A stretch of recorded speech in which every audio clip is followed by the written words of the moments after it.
So I'm in Tel Aviv in Dizengoff Square. You can see behind me there's the fountain. And naturally, people just created a memorial for the fallen of October 7th. A lot of them are from the Nova Festival that was in Kibbutz Re'im in the fields.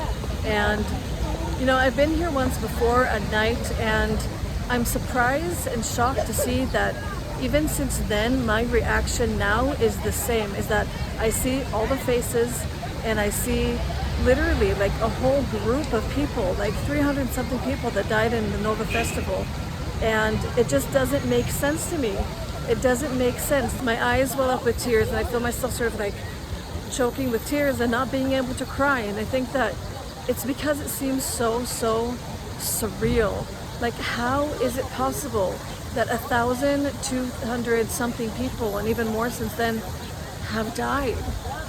And all of these people are basically young people, couples that were engaged or married, or just young people at the beginning of their life. You look at this day like it's a beautiful day in Tel Aviv, and all the people are walking around, living their lives. And yet I think people gather here, they would gather here on a normal day, but I think when people gather here, it's almost like they want to have a sense of belonging, like they want to remember, they want to feel everything that needs to be felt in order to grieve properly. One thing that I'm noticing is that when you walk by every single person, you realize that every single one of these faces was a life. They had a family, they had friends, they were people with dreams and aspirations, and they lit up someone's day. They were good friends to people, they were good husbands and good wives, and they were someone's son and daughter. The crazy thing is that this could have been me. My face could have been right here, and you would have been mourning me. And the thing is this, that war really does not discriminate. It doesn't look at the good in people. It doesn't look at whether or not people deserve to live or to die. It literally just takes lives. And I think it's just shocking, the fact that we still have hostages, and it keeps getting updated every single time. So if before it was 136, since then we have discovered that more have been murdered in captivity. And so a lot of the signs of the hostages, some of them aren't even relevant anymore because they're already gone. There is no one to save. The thing about Israel is that it is so small. It's so small, and so you can literally come to this place and you could have a friend whose cousin was killed in the Nova. You could have a friend of a friend that was killed in the Nova. You could have been the person that was going to go to the Nova Festival and didn't go in the end. And I think that there's such a connection because Israel is such a small place. It has like a small town vibe. You can bump into anyone that you know literally anywhere. And this is so personal. Like, even though I don't know any of these people personally, it doesn't mean that they haven't entered my heart as my brothers and sisters that are Jews, that are Israeli, that are young, that are about my age. So today is actually Tanit Esther, which is like the day after Purim. And the thing is about this holiday is that it's supposed to be a holiday that's very happy. Happy with the fact that we survived a potential genocide. If you go to the book of Esther in the Bible, you can read all about it.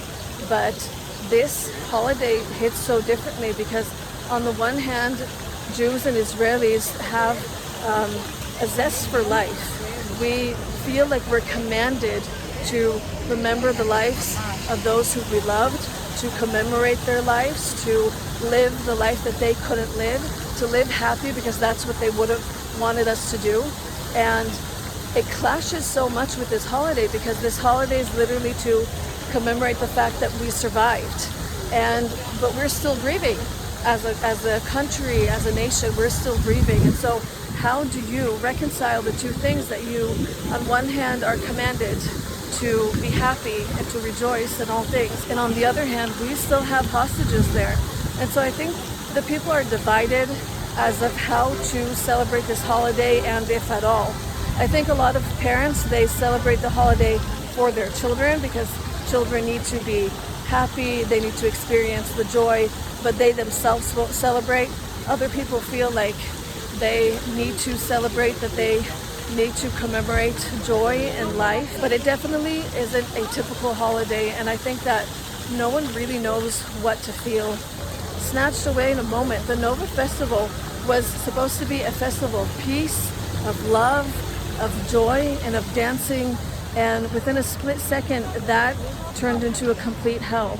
And to know that all of those lives were taken. You can see a mother with their child, and he's very, very small.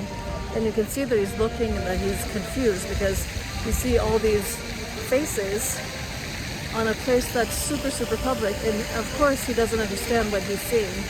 And I think this is the part where for parents, and I'm not a parent, but I'm sure that it is so difficult to try and explain to their kids what's going on, because as much as they want to protect them from the truth that we live in a very, very harsh reality, they also see things. They can't not see things. When they go places, they see signs of the people that are still hostage.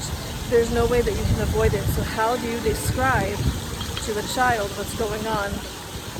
I don't know. They have to have a lot of grace to do it. It's just insane. Like when you see the footage of the cars that were burned and the personal items of people that were just left behind, strewn behind, it just looks like a complete chaotic mess, hellish of a place. And this place that commemorates it almost has a similar vibe. So if you're able to look, if you're able to be here one day, you will see people lay personal artifacts or things that remind them of the people that are gone. And it's very random things. It could be toys, it could be a jump rope, it could be a plush toy, it could be anything. But you see that they want to sort of put a connection between them and that person. I know that a lot of you have been praying for Israel, praying for Israelis. This holiday, please remember to pray for the families, for the friends, the spouses, the children that have lost loved ones, because this nation is literally bleeding. Our heart is bleeding. Everyone is just having such a horrific time. And it seems like October 7th was yesterday, but yet it's March 25th. And time has moved forward, and yet the country has stood still because that's what grief does. It causes time to feel like it's stretched, and yet no time has passed at all. And so a lot of people are still feeling like October 7th was yesterday. If you're abroad and you see signs of the hostages and missing people and you see them torn, I'm sure it does something to your heart, because they completely dehumanized people. They took people that were hostage and still hostage, and they literally made them not human because of whatever conflict they have in their own heart about Israel. And I think that it's up to you, viewer, whether you love Israel or not, to contemplate what that actually means. Are you the type of person that would, in your heart, take those missing signs, those hostage signs, and tear them? And I think that we as people can have compassion to the other side, meaning if you see me as your enemy, I would love to have a conversation with you. I would love to see things from your point of view. I would love to see how you and I can have peace, because that's the only way. I think the only difference is when you don't actually want to have peace, when you have an ideology of war, then peace isn't possible. But I think that in order to have peace, sides need to talk, because the moment the other side becomes not human to you, then there's no one to talk with. I pray for my enemies. I pray for Gazans, and I know this is controversial, but I literally pray for also everyone in Hamas, everyone in Fatah, anyone in Hezbollah, every single terrorist, because I know that those are children of God too, and that they are in sin. And those people matter to God too. Now God has the choice, and also people have a choice whether to destroy evil or not destroy evil. And I 100% believe that evil should be destroyed when it is harming innocent lives. But that doesn't mean that we can't start from loving and blessing our enemy, just like it says in the New Testament. And I think that if we all did that from the beginning, this memorial wouldn't be here.